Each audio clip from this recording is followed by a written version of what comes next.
Hello, it's me again, and I'm back with another video for GRE vocabulary. Sorry I missed it yesterday, but yeah, I mean, today's another day, and let's get into it. So, to remind you, so these were the words we did in the last video.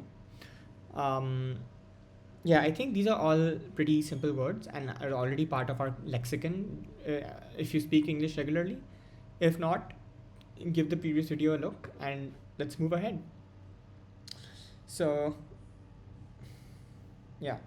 So we're doing this book, Barron's 1000 Words You Need to Know.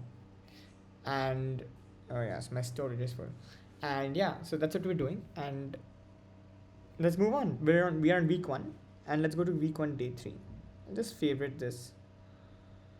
Although I don't seem to know how to do that. Alright. Doesn't want to be favorited. I'm literally clicking on the button. Okay, yeah, it's favorited. Alright, so moving ahead. Sorry about that. Okay, so it's a man's world. We're gonna do 2 days. Today, so 10 words. So how paradoxical that the world's greatest chefs have all been men. So a paradox is something where two opposing conditions exist, and they're both true simultaneously, sort of. So cooking would clearly seem to be a field that lies exclusively within the woman's realm. Yet the annals of cookery are replete with masculine names: Brilliant Savarin, Ritz, Diet, and Larousse. I have butchered the pronunciation. To compound the puzzle, there has rarely been a tinge of rumor or scandal casting doubt on the masculinity of these heroes of cuisine. So it's paradoxical that the world's greatest chefs have all been men, because society's dogma or stereotype. I think dogma is incorrect usage of the word dogma there, but the stereotype of society is that women cook, which is a wrong stereotype. So that's what it says within women's realm. So realm is basically your kingdom or your field of expertise, sort of. And yet the annals of crockery. So what this means is the annals is basically a list of all the great things that have happened in a particular field. So there's a very famous journal called the Annals of like Machine Learning, right? And that's very very hard to publish in, because you need to do something truly great to be to be allowed to publish a paper there. So anyways, yeah, our replete means abound with, and there's like a lot of quantity with masculine names. And there's an additional compounding factor of the puzzle, which is that there has never been the slightest tinge or the slightest indication of um, where people cast doubt on the masculinity of these great chefs, right? So yeah, so that's essentially what the passage says. It's a pretty bleak passage if you ask me, but it uses all the. I'm bleak again is the incorrect usage. I mean, but yeah, it's definitely a piece of work. I think that's correct. So yeah, so now let's fill these sentences. His gloom was now dashed by the failing mark on his geometry test. So I think compounded, right? So he was sad. I mean, he was already in doom. He was gloomy, and it's now compounded also with this failing geometry test mark. The annals of sports, right, are replete with the names of great black athletes. Basically, as I said, the greats. Yeah. One of the great dash of the American life is that though minority groups have suffered injustices, nowhere in the world is so many ways to live. So paradoxes. Yeah. Do you see how it makes sense? So it's basically like two opposite things. So like the first thing is that minority groups have suffered injustices, and the second thing is, uh, oh wait, sorry, my screen share just stopped for some reason.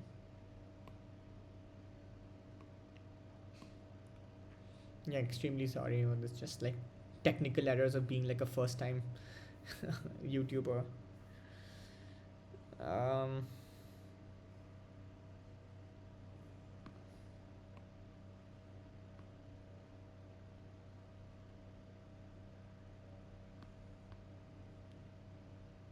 can you see my screen? Yeah, you can. Okay. So feel free to skip over this part. Okay. So a dash of garlic is all that's necessary most recipes. So a tinge, right? A small amount. The cruel king would not allow the prince to enter his dash, restricting him to the forest which abounded with wild animals. So I think enter his realm. Realm is basically kingdom, right? There are many ways to use the word realm. So yeah, so now let's do like matching the thing. So I think paradox would be a statement. Yeah, this one, this B, right? A statement that appears to be absurd, but which may in fact turn out to be true. So sort of two like opposing things. So like the first statement is like absurd, opposing, and the second statement, obviously, which opposes the first one because the first one is absurd and turns out to be true in the end. Realm is yeah, as I said, two definitions. One is like a special field. So like over here, um, within the woman's realm. So basically like that's how it's used there, like a special field. And kingdom is how it was used in the blank. So this is going to be an E. Annals is basically like historical records, as I said, like the grades are published there. Compound is to basically increase or add to the problem. So yeah, and tinge is like a trace. Or smattering also is another GRE word. But yeah, okay, so trace, for example, right? Okay. Then the idiom for today or for this day is a flash in the pan. What this basically means is a promising start, but then a disappointment. So like sort of like Nvidia has not been a flash in the pan. It has had a promising start and the stock has continued to grow up, right? So sort of something like that. So the rookie may hit many home runs in spring training, but once the season began, he proved to be a flash in the pan. So initially the rookie was really promising, but then as the season went on, he just proved to be a disappointing total failure, right? And he was really promising in training, but then yeah. Okay, so let's do the next day, day 4, week 1.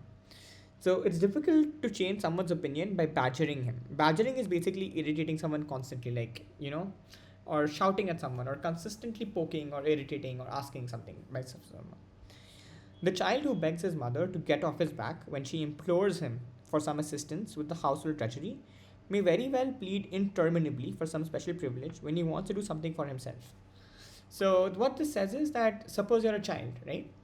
And your mother is imploring you and asking you like sort of not begging, but really asking you multiple times for help with some household drudgery, which basically menial tasks, chores sort of in the household.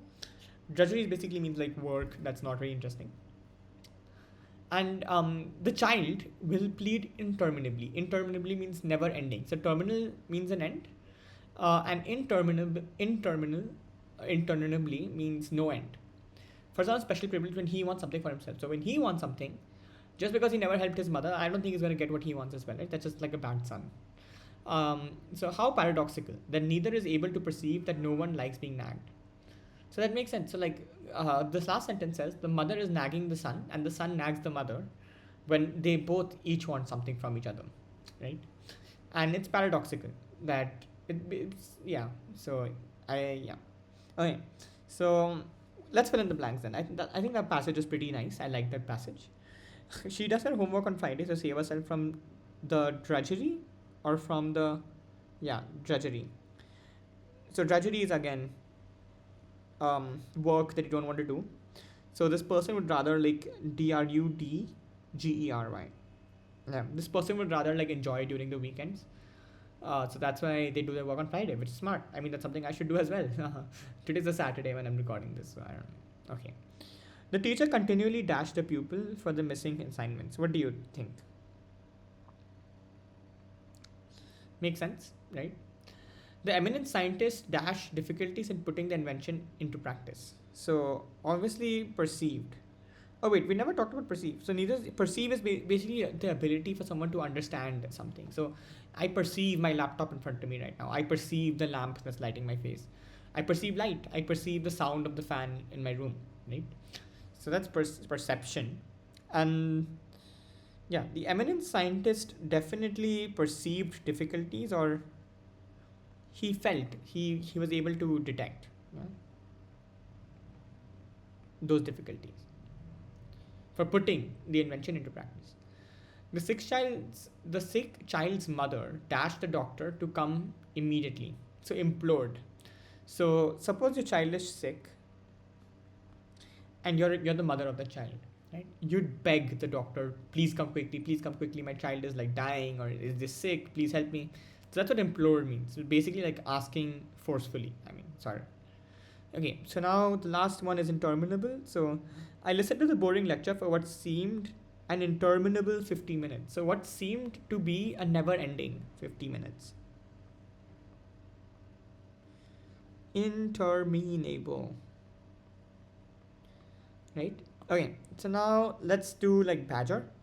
So what does badger mean? Badger means to basically pester, nag, or annoy persistently. So that makes sense.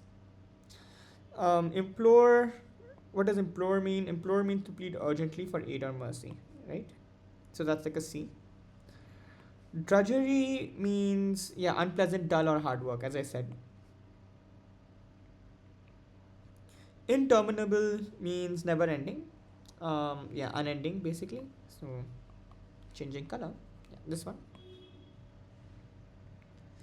And perception means to be to understand something and to be aware of it. Right? So this one. D. Hey. So we're at the last thing for the video today. It's already 11 minutes long, which is longer than my usual time. Okay. To pour oil on troubled waters. Basically to make peace, to calm someone down. So let's say the waters are troubled. When you pour oil, I mean sort of the waters, the lesser waves in the sea, I don't know. So when I tried to pour oil on troubled waters, both the angry husband and his wife stopped their quarrel and began to attack me. So there's a couple that's fighting, husband and wife, and you're like the best friend of the husband or the best friend of the wife or whatever, and you try to basically calm things down, right? You try to calm the situation down, the shouting, throwing things, and when you do that, they both turn on you because they want to fight or they want to talk it out, and you're the one trying to like calm things down, and then they both attack you. So they have a common enemy they're united towards. So a pretty funny sentence, but yeah. So basically, like I like to pour oil on some fights that my college friends have, or I would like to pour oil on some international global politics situations happening. So yeah, that's basically pouring oil on troubled waters. All right, so that was the end of today.